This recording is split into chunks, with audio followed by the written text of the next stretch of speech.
Welcome to the Happiness Matters podcast, where we'll explore happiness at work and show you how to coach yourself to be happier there and more successful too, no matter what.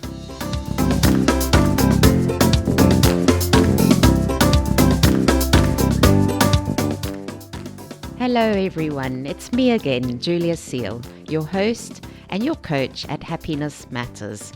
How are you doing this week? We're about 2 months into our various lockdowns, so I hope you're hanging in there. Last week we clarified all the meanings around engagement, flow, happiness, and how they link to employee engagement. This week we're looking at your happiness and success. So at Happiness Matters we always say happy and successful no matter what. Since this is another Q&A session, and the question from one of our listeners is, why do we link the two together?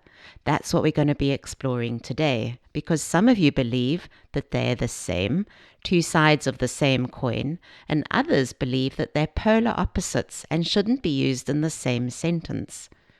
Today, let's dive into coaching ourselves by examining how happiness and success are linked and work together. So first of all, how are we defining success? Well, you could just read Success magazine, which has been around since 1897, and get all your answers. I'm joking. You know me by now, our answers never all lie in one place. At its most basic, the dictionary definition, we know that success means the accomplishment of an aim or purpose. So that's simple, but go a little further and it starts to get more complicated, and it's where people begin to differ from each other on what they believe. Because yes, success does mean the achieving of our desired results, our goals, but dictionaries also define it as the attainment of fame, wealth, and social status. And these words are all cited as synonyms for each other. Success, accomplishment, happiness, fame, achievement, gain, progress, and prosperity. You only need to look at the world's wisdom on happiness and success to notice that everyone's got an opinion on whether these are analogous, the same or not. Happiness, success, prosperity, and achievement. So many views. Complete opposite ends of the spectrum, and everything in between, and a lot of advice. You've got Aristotle, Greek rationalist from 300 BC, who thought very deeply about these things and who we consider to be the father of happiness studies. Happiness is the meaning and purpose of life, the whole aim and end of human existence. Happiness is the ultimate goal of every person's life, the highest end of human striving. Everything that we choose for the sake of something else. Everything except for happiness. Then there's the well-known saying, money can't buy you happiness, and all its variations, by Spike Milligan, Gertrude Stein, the Lexus adverts, Nedbank in South Africa. We have Nobel Peace Prize winner Albert Schweitzer, who weighs in with, success is not the key to happiness. Happiness is the key to success. As does Helen Keller, your success and happiness lie in you. Or this one, attributed to an actress, a radio host, and a self-improvement author. Success is getting what you want. Happiness is wanting what you get. These differing opinions give us the hint to our self-coaching. What's our stance in this discussion? Are they the same or are they different? Or what do you think? Are they the same for you? If I'm happy, I'm successful, and if I'm successful, I'm happy. So do you consider them to be different? And if they are different, then how are they related? And here's an interesting one. Always. If they're different, what comes first? Success or happiness? Do you need to be successful first and then you become happy? Or do you need to be happy first and then become successful? And we've actually got ourselves a chicken or egg scenario. Which came first, the chicken or the egg?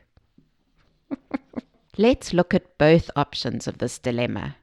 Let's look at success precedes happiness and happiness precedes success. So the first, success precedes happiness. This is the most common belief and has been around since the Industrial Revolution. If you work hard, if you study and do well at school, if you get a well-paying job and move up the ladder, you're successful. And if you're successful like this, then you'll be happy. So it's to do with achievement, progress, and winning. And you can see with this belief how easy it is for us to equate success with fame, wealth, and social status. And we all buy into this on some level. We're successful professional women who have done well. We've done well in our lives, at work and at home. And we measure this done well, the success, by the jobs we have, the number of people we can mentor, the state of our relationships, the travels we've been on, our lack of debt, and even how well we're balancing work and life. If we're successful in all the things we value, then we'll be happy. Now let's look at happiness precedes success. Recent strides taken in neuroscience and positive psychology are challenging many of these long-held beliefs about the links between success and happiness. Neuroscientists from Stanford University Medical School used MRI brain scans to map the neurological effects of positivity, and they have proved that our positive feelings make our brains work better. Positive emotions trigger the release of serotonin and dopamine, and these neurotransmitters significantly enhance motor control, motivation, memory, problem solving, mental focus, and the ability to process multiple concepts simultaneously. Isn't this fascinating? So if we're feeling good, then our ability to focus at work improves. Our creative ability might flow better. If you're finding you're getting forgetful in midlife, here's a thought. Positive thinking about our studies and our work increases the activity of the hippocampus in our brains, which is responsible for memory and learning. Isn't this the perfect time then to be coaching together to improve our memory by questioning our long-held beliefs about ourselves, our worth and our value, by challenging our unseen negative thoughts, by crafting a different view of happiness and success, where helpful thoughts have equal airtime in our brains as do the unhelpful ones? As Sean Achor, author of The Happiness Advantage, says in his TED Talk, reverse the happiness and success formula. We think if we work harder and achieve some goal, then we'll be happier. But the research is clear that every time you have a success, your brain changes what success means. So for you and your team, if happiness is on the opposite side of success, you'll never get there.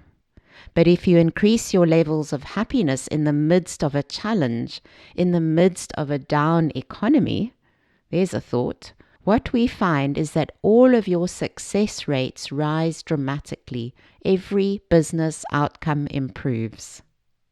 I've pulled together some additional research for you from Harvard University, Gallup, and the University of California. This is what being happy at work does for you. See if it defines success for you, personally and professionally.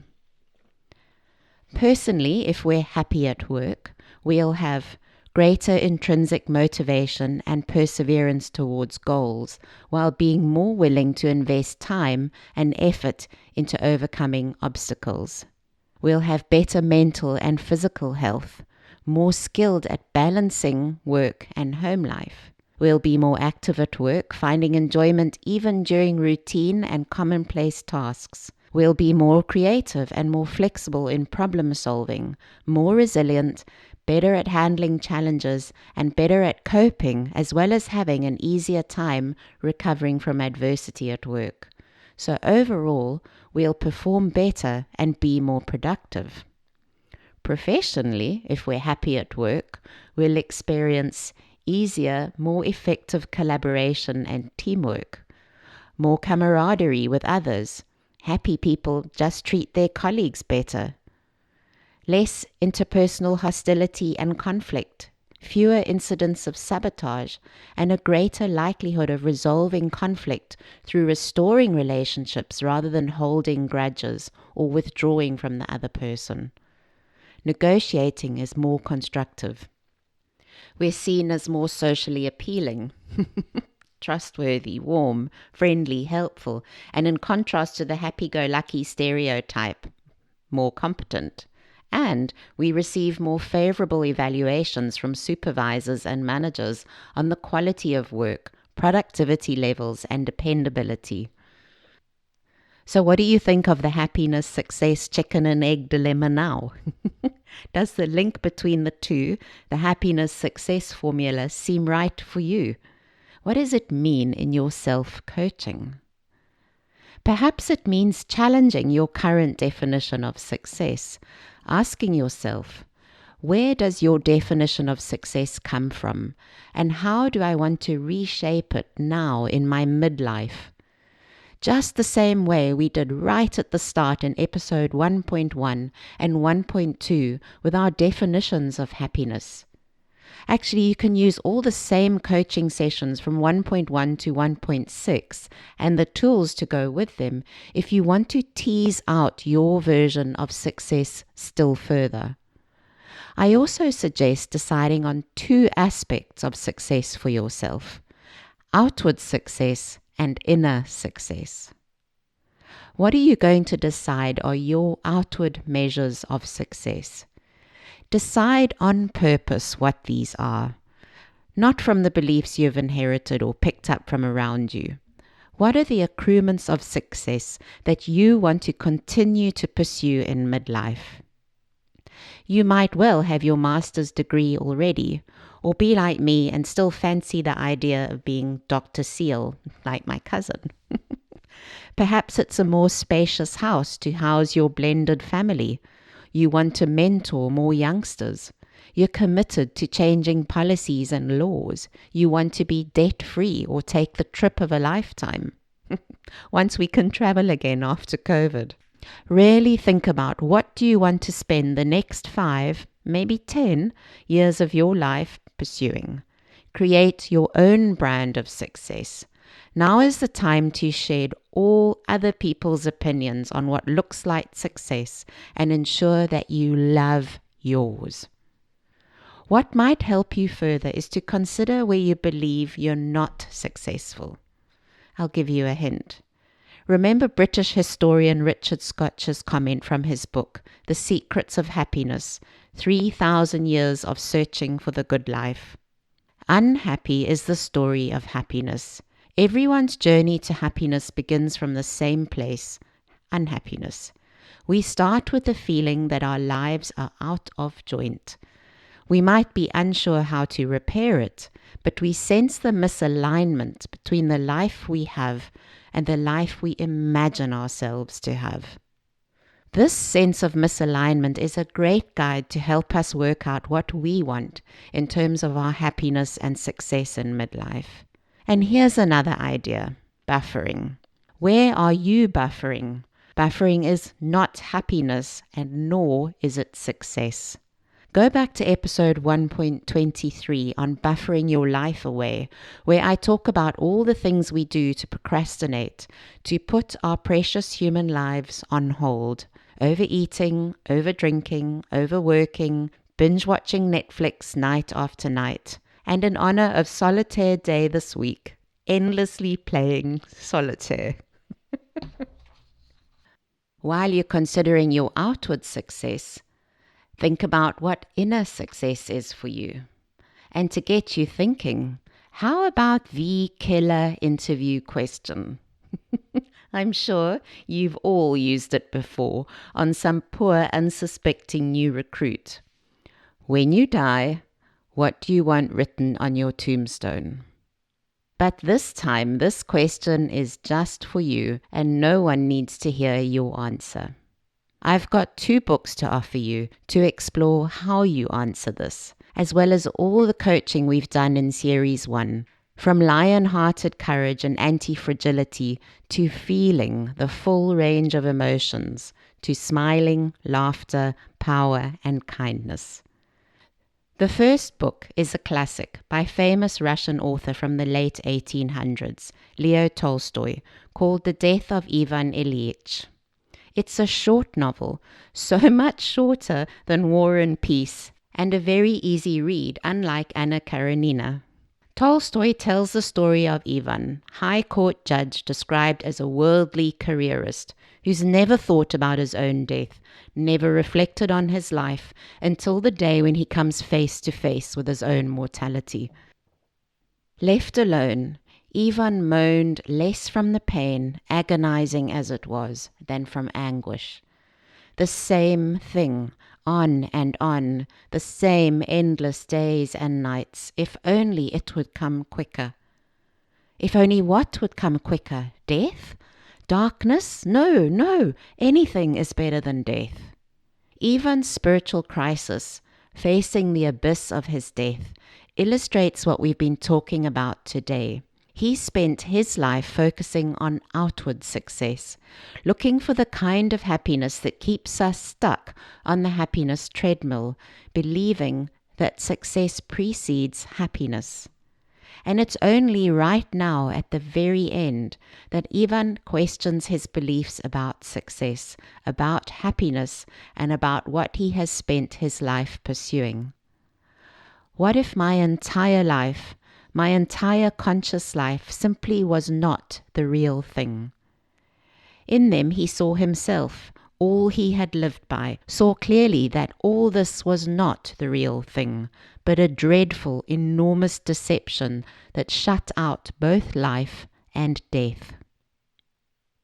Then the second book is more recent, by Stephen Levine. It was inspired by Tolstoy and by the many people Stephen has helped over 30 years with his pioneering approach to working with the experience of grief, concentration camp survivors, war veterans, and victims of sexual abuse. It's called A Year to Live, How to Live This Year as If It Were Your Last.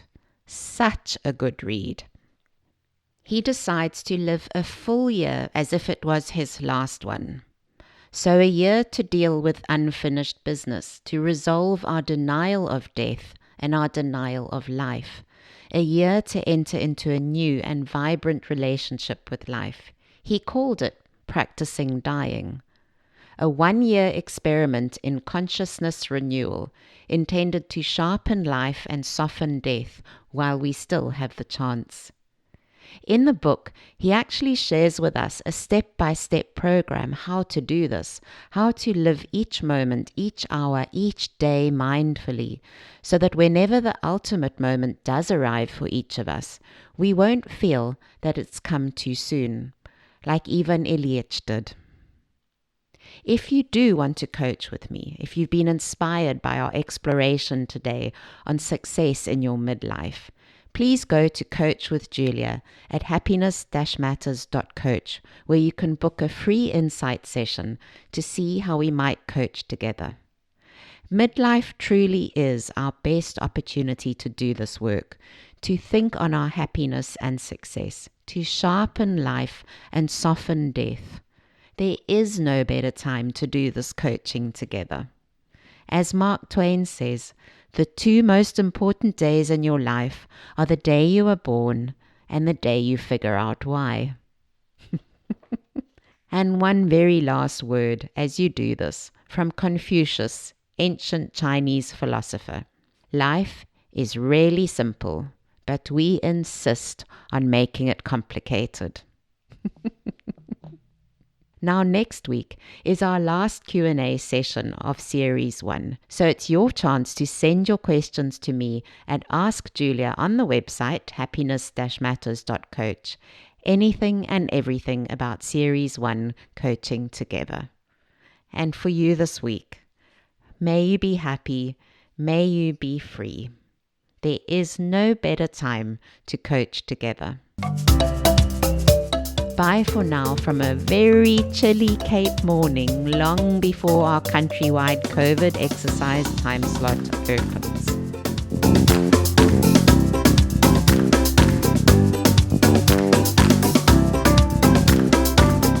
Thanks for joining us on this Happiness Matters podcast.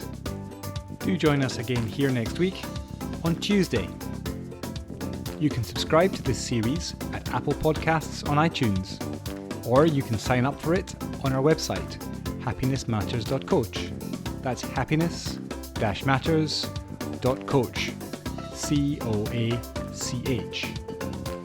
Also, you can join our conversation on Facebook by following us there. Our Facebook page is also Happiness-Matters.coach.